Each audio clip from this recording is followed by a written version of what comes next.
सर्वसामान्यांच्या हक्काचा आवाज जागर जनस्थान।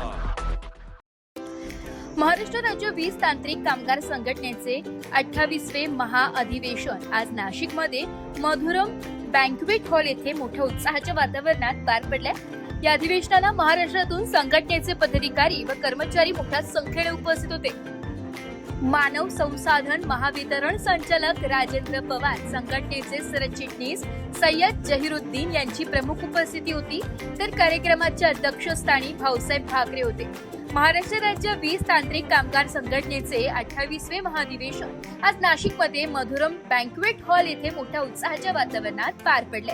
तांत्रिक कर्मचारी हे महावितरणाचे खरे आधारस्तंभ असून ते सण उत्सवात सर्वजण घरात असताना वादळ पाऊस विजांचा कडकडाट आणि आपत्कालीन परिस्थितीतही तांत्रिक कर्मचारी अखंड सेवा देत असतात। ग्राहकांना बटन दाबताच वीज मिळते, मात्र त्यामागे लाखो रुपयांचे कष्ट असतात। त्यामुळे या कर्मचाऱ्यांविषयी आम्हाला सार्थाभिमान असे प्रतिपादन महावितरण कंपनीचे मानव संसाधन संचालक राजेंद्र पवार यांनी केले।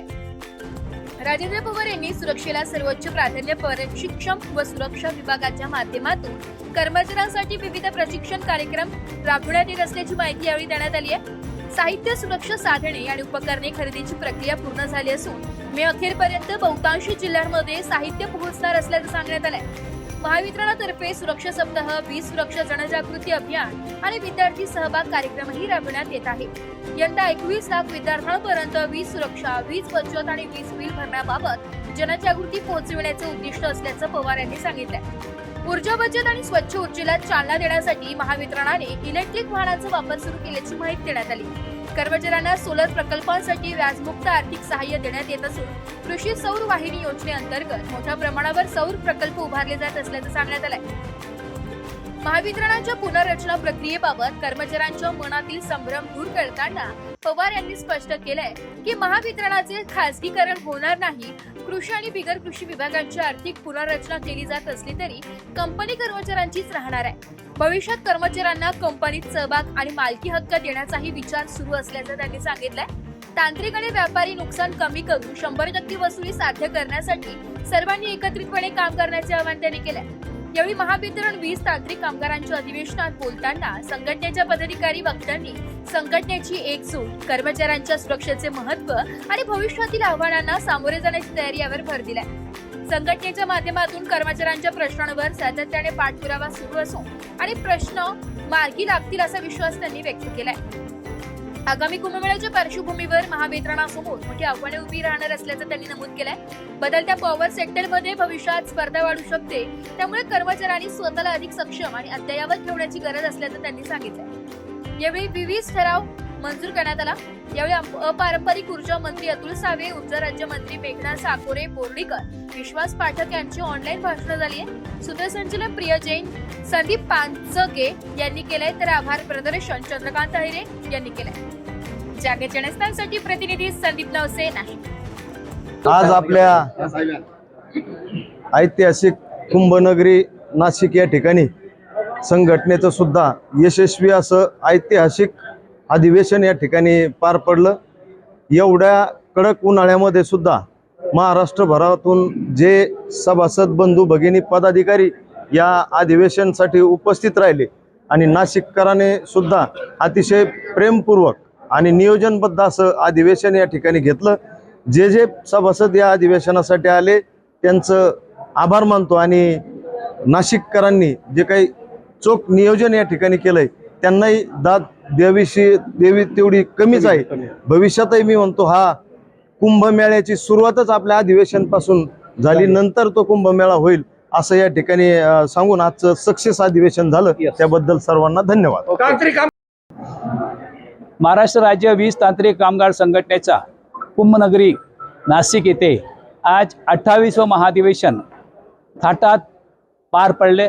या प्रसंगी आपल्या काही परिपत्रकामुळे, इंधन भत्त्याच्या परिपत्रकामुळे VC ऑनलाईन करावं लागली। ते सर्वप्रथम आदरणीय ऊर्जा अपारंपरिक मंत्री अतुल सावे साहेब, तसेच ऊर्जा राज्यमंत्री मेघना दीदी साकोरे बोर्डीकर मॅडम यांनीही ऑनलाईन भाषण केलं आणि आमचे स्वतंत्र संचालक विश्वास पाठक साहेब यांनीही आपल्या VCच्या द्वारे मार्गदर्शन केलं आणि स्वतः आज राजेंद्र पवार साहेब, संचालक मास आणि माजी संचालक मास आणि CGM एकलेरा ट्रेनिंग सेंटरचे अरविंद भादीकर साहेब यांनीही सुद्धा फिजिकल उपस्थित राहून मार्गदर्शन केलं. यामध्ये प्रामुख्याने मागणी होती की आज जो सर्वात महत्त्वाचा प्रश्न आहे की 2005 नाही 1996ला तत्कालीन विद्युत मंडळाने एक ठराव पारित केला होता. त्याचा क्रमांक आहे 336/31/1296. ते आज माननीय न्यायालयामध्ये न्यायप्रविष्ट आहे. उच्च न्यायालय नागपूर या ठिकाणी न्यायप्रविष्ट आहे. त्याबद्दल भूमिका जाहीर करावी आणि तो लवकरच जाहीर करण्याचं आम्हाला आश्वस्त केलेलं आहे राजेंद्र पवार साहेबांनी.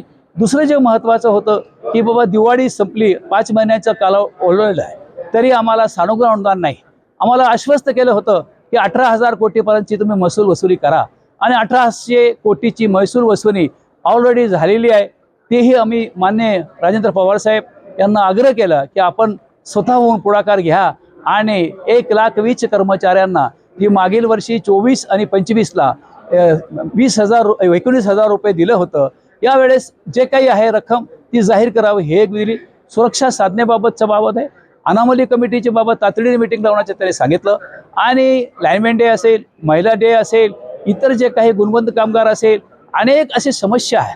त्या समस्यावर माननीय राजेंद्र पवार साहेब या मंथ एंडला मीटिंग मुंबई येथे लावण्याचे तुम्हाला आश्वासन दिलेले आहे. सर्वात महत्त्व महापारेषणचा प्रश्न आहे, महानिर्मितीचा प्रश्न आहे, प्रकल्पग्रस्तांचा प्रश्न आहे. हे अनेक असे प्रकल्पाच्या बाबत निवेदन आणि आज माननीय सर्व व्यासपीठाच्या समोर आम्ही ठराव पारित केलेला आहे आणि त्या ठरावाची पूर्तता करण्यासाठी लवकरच सर्व तिन्ही कंपनीचे CMD, माननीय ऊर्जा सचिव या सर्वांना, माननीय मुख्यमंत्री महोदय, माननीय अपारंपरिक ऊर्जा मंत्री महोदय, माननीय ऊर्जा राज्यमंत्री महोदया यांना निवेदन देणार आहे आणि त्यावर तातडीने निर्णय घ्यावा ही अपेक्षा. आज बहुसंख्येने, आज इतकं कडक उन्हाळा असताना सुद्धा आज या जे मधुरम सभागृह आहे या खचाखच भरला होता आणि याच्या बाहेर लोक उभे होते.